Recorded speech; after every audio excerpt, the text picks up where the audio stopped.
Hubo una época en la que mi economía no estaba del todo bien, por lo que no podía alquilar un departamento por mí solo, así que mi única alternativa para no regresar a casa de mis padres era compartir los gastos con otra persona.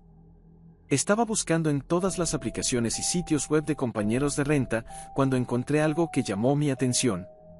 Un hombre llamado Oliver había anunciado una habitación en alquiler en su casa, y la renta era bastante razonable. Básicamente, él sería mi casero y compañero de piso, ya que también viviría en la casa. Se aseguró de mencionar en el anuncio que estaría fuera de la casa la mayor parte del tiempo y que el inquilino tendría el lugar para sí mismo a menudo. Sin embargo, incluyó en letras mayúsculas algunas reglas básicas, como no hacer fiestas y no usar el sótano. Parecían reglas bastante aceptables. Fui a ver la casa en persona y a conocer a Oliver. En el momento en que abrió la puerta, tuve una impresión de él. Parecía un poco retraído. Me mostró la casa y pude notar que estaba nervioso porque su voz temblaba y tartamudeaba. La habitación era de buen tamaño y el diseño de la casa era bueno. Estableció algunas reglas más en persona y volvió a enfatizar que no podía ir al ático ni al sótano, ya que los usaba solo para almacenamiento. Le dije que estaba interesado, cerramos el trato, y 2 días después ya estaba en mi nueva habitación. No hicimos ningún contrato ni acuerdo escrito, solo le pagaría el primer día de cada mes. Me instalé bastante rápido, la habitación tenía cerradura, y él me dio la llave, así que podía cerrarla cuando yo no estuviera en casa, lo que parecía un gesto amable al principio. Nunca supe a qué se dedicaba Oliver, solo me dijo que por lo regular no estaría en casa, pero rápidamente descubrí que eso no era cierto. Cada vez que llegaba del trabajo, su auto siempre estaba en la entrada. No pasaron muchos días cuando empecé a notar ruidos fuertes fuera de mi habitación por la noche, desde pasos hasta puertas que se abrían y cerraban constantemente. Una noche, salí de madrugada para ir al baño y noté que la puerta del sótano estaba abierta. Me acerqué a la parte superior de las escaleras y miré hacia abajo. Había una tenue luz, aparentemente desde un rincón lejano, y escuché sonidos de golpes que venían de allí. Entonces los golpes se detuvieron y Oliver apareció al final de las escaleras y me miró fijamente. Fue tan espeluznante que describirlo con palabras no hace justicia. Se veía visiblemente molesto. Me disculpé y le dije que solo iba al baño. Subió las escaleras y cerró la puerta de un manotazo. Me quedé de momento pasmado, después de unos segundos reaccioné y regresé a mi habitación. Estuve despierto por un tiempo después de eso, con la mente acelerada, preguntándome qué estaría haciendo en el sótano. Una semana después, regresé a casa y noté que la puerta de mi habitación estaba desbloqueada. Siempre la cerraba antes de salir. Entré y miré a mi alrededor para ver si faltaba algo y aunque no parecía faltar nada, noté que algunas cosas habían sido movidas. Para empezar, mi ropa ya no estaba apilada ordenadamente, alguien la había revisado. También noté que la puerta del armario estaba entreabierta. Fácilmente llegué a la conclusión de que Oliver tenía otra llave y que había entrado en mi habitación y revisado mis cosas. Esto se sentía como una clara invasión de privacidad y una violación de mis derechos como inquilino. Tuve que averiguar cómo enfrentarlo. Fui a golpear la puerta de su habitación, pero no respondió. Su auto estaba en la entrada, así que tenía que estar en casa.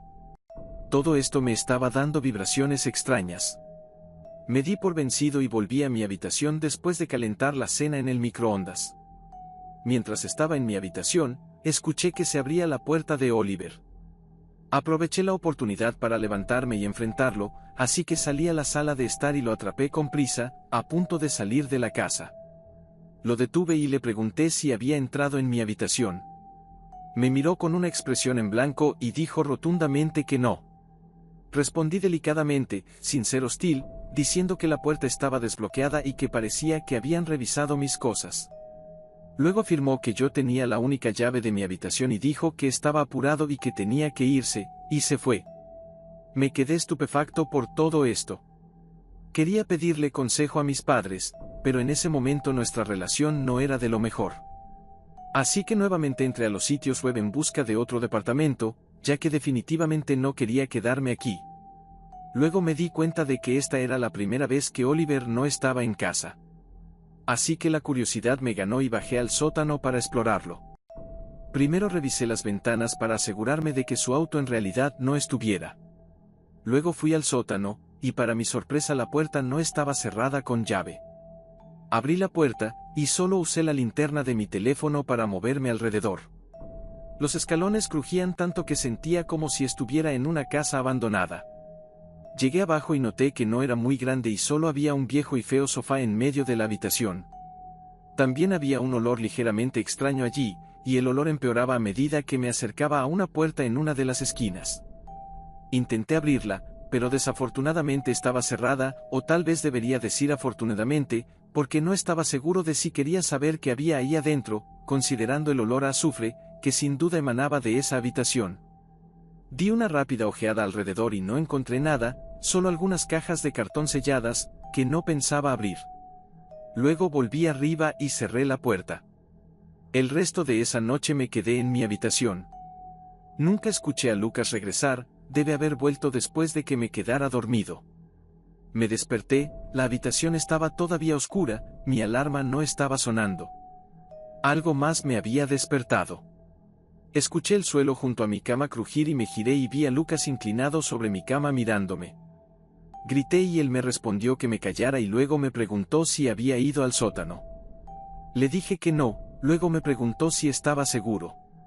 Le respondí con firmeza y le grité si él había entrado a mi habitación, respondió que no y luego se dirigió hacia la puerta. Ahí lo vi levantar la mano en la oscuridad. En ese momento no estaba sosteniendo nada, y no sabía qué significaba. Me dijo antes de salir de la habitación, creo que deberías encontrar otro lugar para vivir.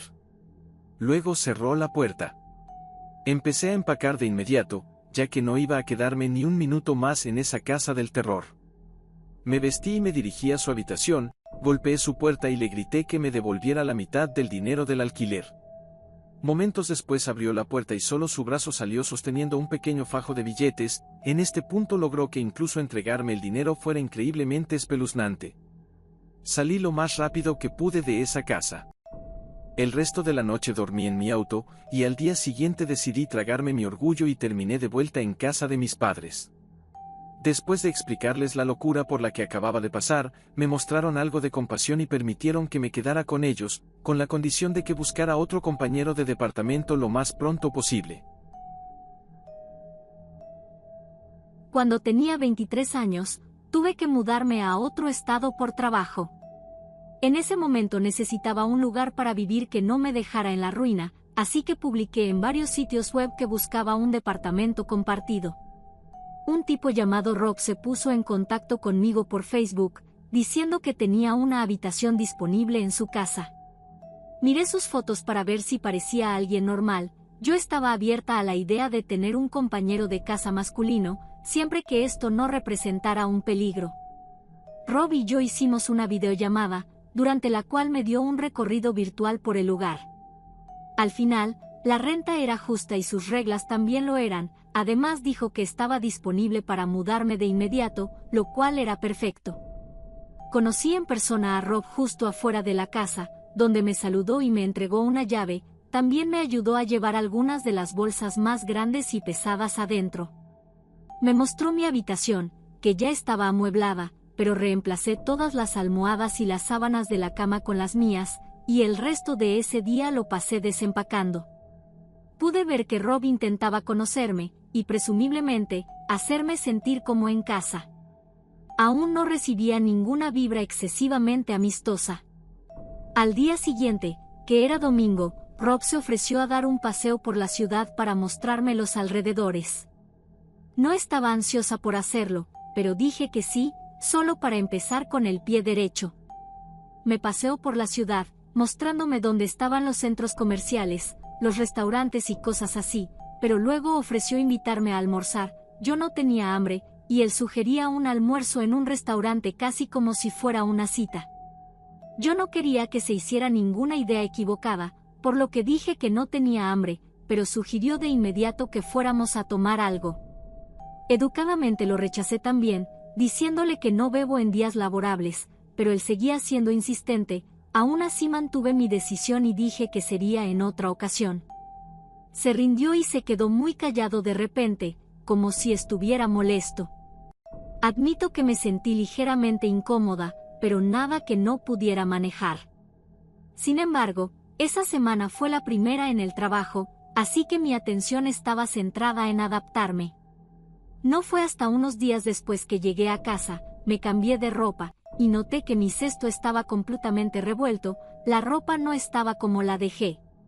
Pero no fue hasta que estaba cargando la lavadora que noté que faltaban un par de mis bragas. Registré mi habitación de arriba a abajo y no las encontré. Tuve un presentimiento perturbador, pensando que Rob las había tomado, y aunque la idea me aterraba, no había ninguna posibilidad de que lo confrontara y le preguntara eso. Aún así, ahora empezaba a desear que hubiera una cerradura en la puerta de mi habitación. Ese fin de semana compré una y mientras Rob no estaba en casa, cambié la perilla de la puerta. Ahora me sentía más segura, sin embargo esa misma noche me desperté con golpes en la puerta de mi habitación. Era Rob, me estaba llamando y por el tono de su voz parecía molesto. Miré la hora y eran como la 1 de la madrugada, así que decidí que fingiría que estaba dormida.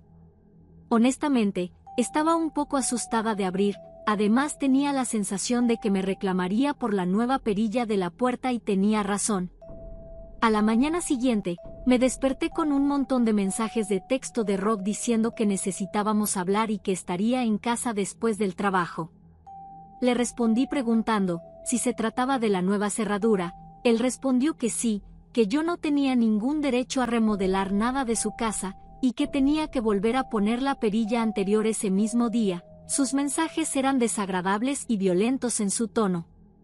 Mi siguiente respuesta la pensé un poco más, y le dije que esperaba que comprendiera que soy una chica, y que me siento más segura teniendo privacidad en mi habitación. Él respondió y dijo que no a mi solicitud, y que la antigua perilla de la puerta tenía que volver. Estaba molesta, pero tenía que respetar sus reglas, y cambié la perilla de la puerta de vuelta al día siguiente. Sin embargo, aquí es donde las cosas empeoraron rápidamente. Hubo un golpe en la puerta un día cuando Rob no estaba en casa. Era una chica de mi edad, y me preguntó si vivía aquí con Rob y dije que sí. Me advirtió que me fuera de ahí lo más rápido posible, y me dijo que Rob tiene múltiples órdenes de restricción en su contra de diferentes chicas y que es conocido por ser un acosador peligroso. Me quedé sin palabras. Después le pregunté cómo sabía que yo vivía ahí, y ella dijo que sabía que él estaba tratando de alquilar su habitación y que no era sorprendente que optara por tener una chica como inquilina. Dijo que me vio mudarme y esperó a que él no estuviera en casa para venir a advertirme. Le agradecí mucho, y lo que me dijo combinado con mi propia experiencia, me aterró aún más. Ella se fue no sin antes mencionar que me ayudaría de cualquier manera que pudiera. Tomé su número y se fue. Subí a mi habitación y empecé a empacar mis cosas y a buscar otros lugares donde pudiera mudarme. Encontré algo al otro lado de la ciudad. Me puse en contacto con la anunciante, y ella me dijo que podía mudarme tan pronto como fuera posible. Ahora solo necesitaba decirle a Rob y recuperar el dinero que le di por la renta. Empecé a guardar algunas de mis cosas en el coche, y le envié un mensaje de texto que decía que tendría que mudarme mañana ya que había surgido algo con mi familia y necesitaba ir a casa. Él no respondió, regresó como 1 hora después y me preguntó sobre mi mensaje. Inventé la mejor historia falsa posible y él dijo que sí, que me devolvería el dinero mañana después de ir al banco. Estaba muy aliviada. Unas horas después, golpeó mi puerta y a través de ella, me preguntó si de casualidad alguna chica me había dicho algo. Le dije que no, y él contestó que parecía que estuviera huyendo. Yo volví a insistir en que era puramente por razones familiares. Ya no contestó nada, solo oí sus pasos mientras se alejaba. Pero el terror no terminó ahí. Me desperté esa misma noche y grité con todas mis fuerzas cuando vi una figura negra sentada al final de la cama. Era Rob. Se giró y puso su mano en mi boca y me dijo que guardara silencio. Yo estaba aterrada, solo le dije que por favor no me hiciera daño. A lo que él contestó que sabía que alguien me había dicho algo, pero que no hiciera caso a esas mujeres mentirosas. Él empezó a acariciar mi pierna y dijo que no pretendía asustarme. Pero yo sabía que estaba en peligro, por lo que lo empujé con todas mis fuerzas, y salí de la casa corriendo con el teléfono en la mano y llamé a la policía. Me dirigí a la casa de un vecino, les expliqué la situación y ahí esperé la llegada de la policía. Cuando llegaron volví a comentarles mi terrible evento. Hicieron que Rob saliera y diera su versión de la historia. Él por supuesto lo negó todo, y dijo que solo se trataba de un malentendido. Por mi parte, al ver que no llegaría a nada, le dije a la policía que solo quería sacar todas mis cosas. Los policías se quedaron allí mientras las recogía y las llevaba a mi coche. También insistí en que Rob me devolviera el dinero, y lo hizo. En realidad, todo el tiempo que estuvieron los policías allí, trató de actuar como un tipo normal. Uno de los agentes luego me llevó a un lado para decirme que este tipo había sido arrestado antes por otros incidentes con mujeres, pero si yo no tenía pruebas, era solo su palabra contra la mía. Me quedé en un hotel esa noche y al día siguiente ya estaba en mi nuevo departamento, esta vez compartiendo casa con una mujer de mediana edad muy agradable. Respecto a Rob, meses después recibí una llamada de la chica que me había advertido sobre él, y me comentó que Rob ya estaba en prisión, ya que al fin una chica con todas las pruebas, había presentado cargos penales contra él. Era mi tercer año de universidad, y me había mudado fuera del campus a un edificio de apartamentos para estudiantes. Mi compañero de habitación fue asignado por la misma universidad, su nombre era Daniel y al principio parecía un buen tipo. Era amable y educado, siempre sonriente y haciendo pequeñas conversaciones. Pero a medida que pasaban los días, empecé a notar cosas extrañas sobre él, pequeñas rarezas y comportamientos obsesivos que me ponían nervioso. Empezó con la forma en que siempre me rodeaba en mi habitación, haciendo preguntas insistentes sobre mi vida personal y fisgoneando entre mis pertenencias como si estuviera demasiado cómodo haciéndolo. Al principio, lo pasaba por alto como una curiosidad inofensiva, incluso si lo encontraba un poco extraño. Pero cuanto más lo pensaba, más me molestaba. Luego estaban los sonidos que escuchaba venir de la habitación de Daniel tarde en la noche, ruidos de conversaciones y movimientos que eran ligeramente preocupantes. Traté de ignorarlos diciéndome a mí mismo que era solo Daniel viendo la televisión o hablando por teléfono, pero en el fondo sabía que algo no estaba bien. Una noche, incapaz de dormir por los extraños ruidos que venían de su habitación, decidí investigar. Me deslicé silenciosamente por el pasillo y pegué mi oreja contra la puerta, esforzándome por escuchar lo que estaba pasando dentro. Lo que escuché fue perturbadoramente extraño, era el sonido de Daniel susurrando para sí mismo, con una voz baja y apagada, y luego tan repentinamente como había comenzado, los susurros se detuvieron y no hubo nada más que silencio. Entonces escuché a Daniel decir mi nombre. ¿Cómo sabía él que yo estaba afuera de su puerta? Rápidamente y en silencio, me alejé y regresé a mi habitación, me metí silenciosamente en mi cama, y en completo asombro no sabía qué hacer con lo que acababa de oír.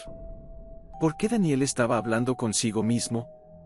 ¿Estaba escondiendo algo de mí, o estaba sonámbulo? Pero entonces, ¿cómo sabía él que yo estaba afuera de su habitación? No podía quitarme la sensación de malestar.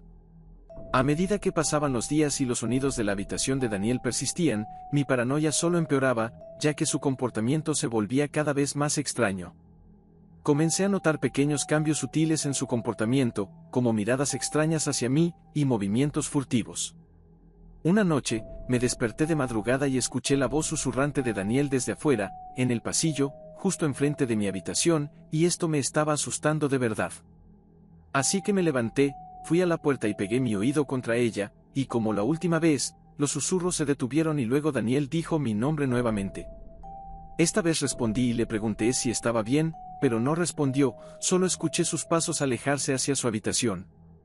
La siguiente noche, me desperté al sonido del cierre de la puerta de mi habitación, y escuché los pasos de Daniel nuevamente alejarse por el pasillo. Esto estaba yendo demasiado lejos, así que al día siguiente, decidí enfrentarlo sobre su posible sonambulismo, y al confrontarlo, le dije que lo había escuchado cerrar mi puerta anoche. Luego le pregunté si alguna vez había tenido episodios de sonambulismo o algún tipo de trastorno del sueño, pero parecía no saber cómo responder al principio, pero luego dijo que sí, que a veces tendía a sonambulear, pero no me lo creí, estaba seguro que había algo más.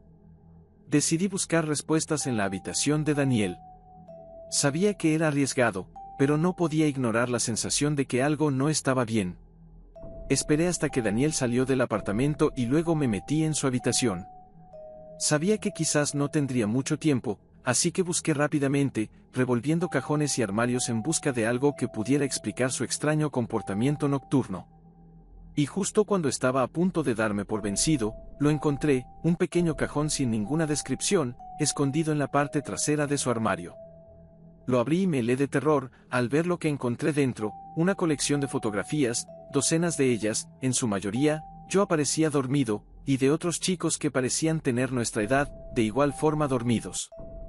Estaban tomadas desde diferentes ángulos y distancias, algunas tan cercanas que podía ver los poros de mi piel.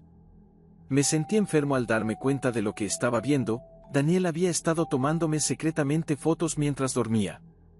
Yo estaba aterrado, ya que me di cuenta que había estado viviendo con algún tipo de enfermo mental, que sentía placer de alguna manera con estas fotos. Había estado violando mi privacidad e invadiendo mi espacio personal durante quién sabe cuánto tiempo. Quería enfrentar a Daniel, exigir respuestas, pero tenía miedo de lo que podría hacer, de lo que podría decir, de lo que podría pasar si lo enfrentaba solo. Así que tomé una foto del contenido del cajón y luego tomé un puñado de fotos como evidencia para usar contra Daniel. Empaqué mis cosas y al día siguiente mostré las fotos al departamento a cargo de los alojamientos estudiantiles y me dijeron que dejara que ellos tomaran las medidas adecuadas. Tuve suerte y me asignaron a otro apartamento con una persona normal que necesitaba un compañero de habitación. Nunca volví a hablar con Daniel. Incluso ahora, años después, todavía no puedo sacar de mi mente esas fotos escalofriantes y los susurros y el acecho de Daniel por la noche.